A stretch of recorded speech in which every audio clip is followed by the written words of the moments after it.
जिस दीन ने दुनिया को अलग तरीके का ढंग दिया जीने का, गुफ्तगू करने का, रहने का, खाने पीने का, मिलने जुलने का, और तौहीद का तसव्वुर दिया, एक खुदा की इबादत का ख्याल जो है वो लोगों में मुस्तहकम किया, तो उस किताब की पहली आयत जो अल्लाह की तरफ से रसूलुल्लाह सल्लल्लाहु अलैहि वसल्लम पे नाजिल होती, उसका पहला जो लफ्ज़ है इक़रा बिस्मी, मतलब पढ़िए अपने रब के नाम से। पता ये लगा कि दीन ने इंसानों की तरबियत के लिए जो पहली बात की है वो पढ़ने की ही की है।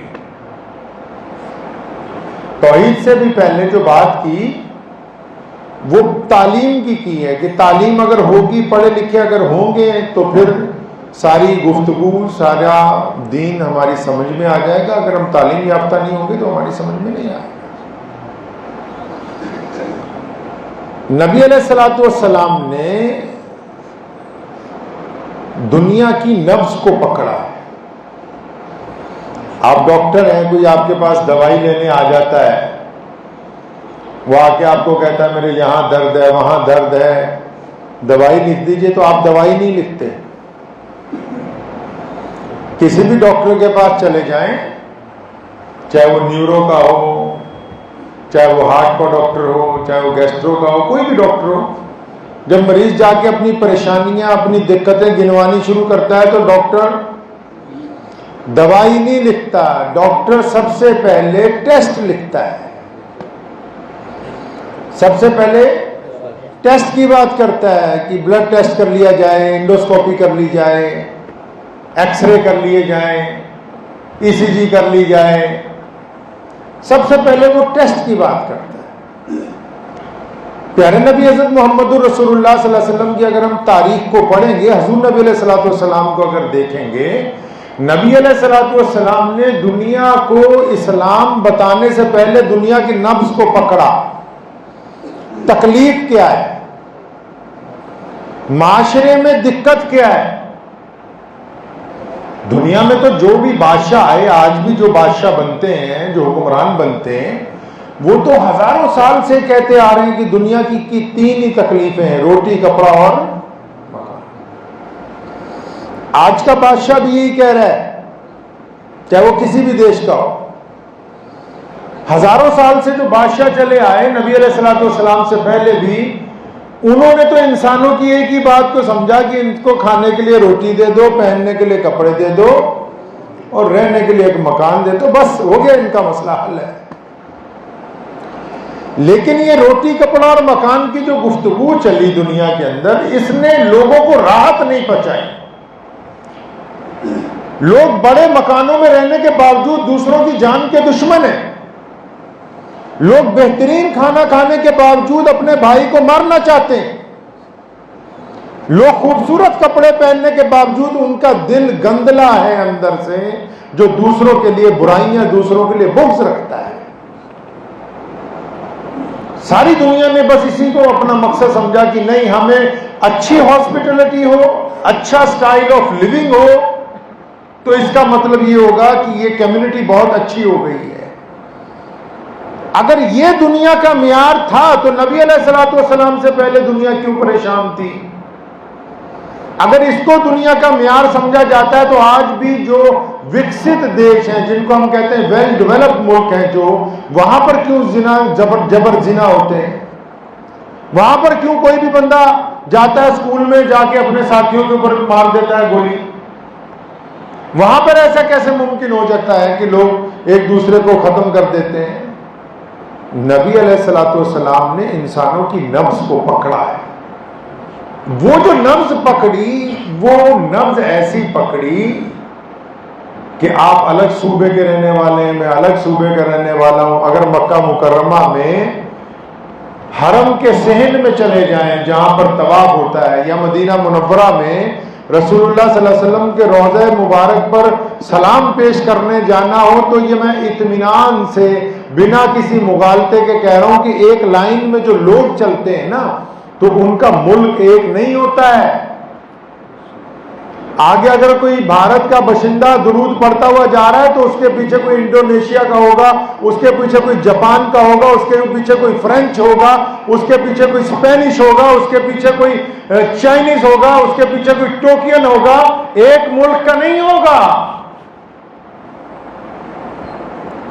यह कमाल किस तरह मोहम्मद रसूलुल्लाह सल्लल्लाहु अलैहि वसल्लम ने कर दिया कि पूरी दुनिया में जितने रंग और नस्ल के लोग हैं, कुरान पाक का कमाल ये थोड़ी है कि ये दुनिया के 207 जुबानों में पाया जाता है। ये कमाल नहीं है। ये कमाल नहीं कि बहुत बड़ी बड़ी मस्जिदें तामीर हमने की हैं, मदरसे तामीर किए, ये नहीं कमाल की बात। कमाल की बात तो यह है कि हरम के सहन में एक हबशी काला और एक गोरा मुसलमान जब आपस में सलाम करके मिलते हैं तो उनको ऐसे लगता है जैसे एक माँ के पेट से पैदा हुए थे, सदियों से बिछड़ गए थे, आज हम एक दूसरे के गले लगे। नबी अलैहिस्सलाम ने, अच्छा डॉक्टर अच्छा कौन है, एडमिनिस्ट्रेटर अच्छा कौन हो सकता है, घर का अच्छा वली कौन बन सकता है, जो अपने मातहत में रहने वालों की तकलीफ को पहचानता हो। नबी अलैहिस्सलाम ने पूरी दुनिया के इंसानों की नब्ज पे हाथ रख दिया।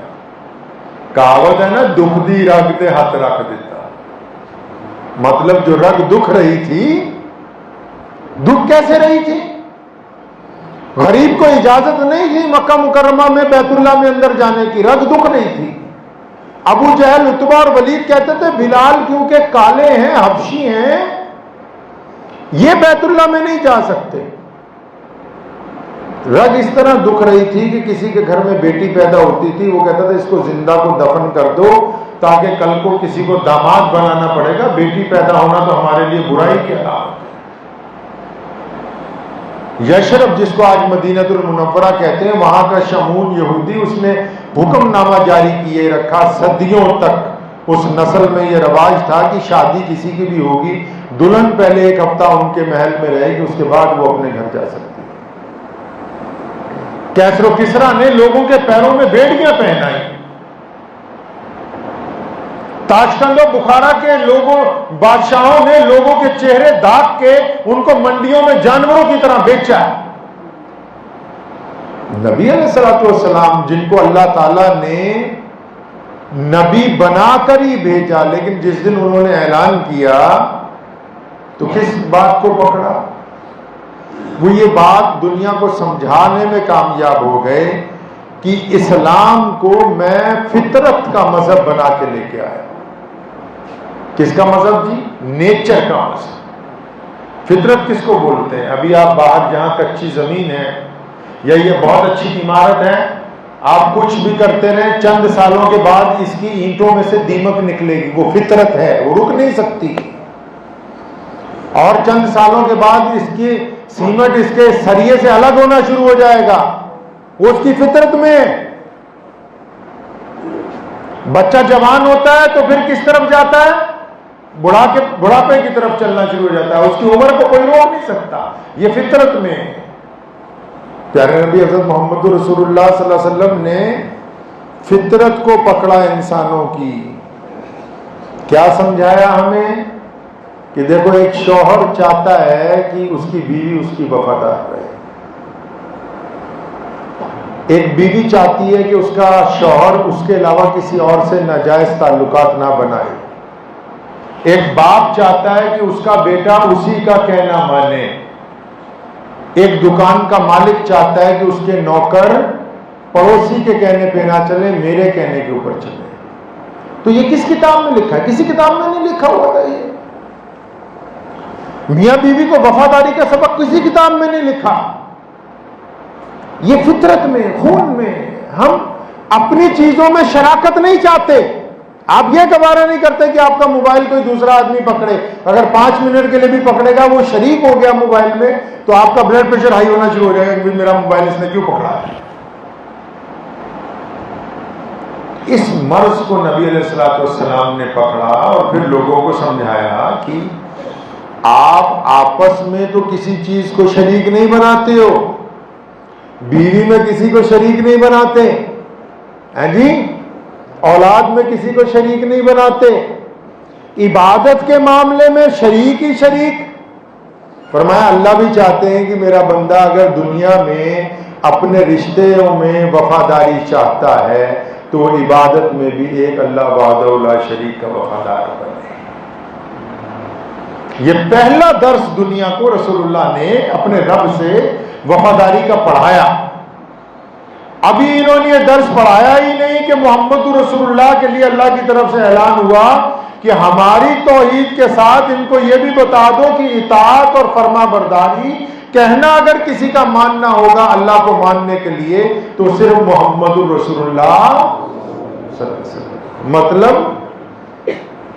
तौहीद का मतलब दूध में मिलावट नहीं चाहिए, घी में मिलावट नहीं चाहिए, औलाद में मिलावट।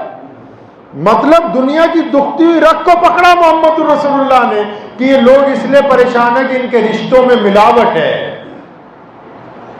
इनके जहन में मिलावट है, इनकी तबीयतों में मिलावट है। अगर इस मिलावट को हम दूर कर देंगे चीज खालिस हो जाएगी तो फिर ये इत्मीनान हो जाएगा इनको कि हमारे पास खालिस चीज है।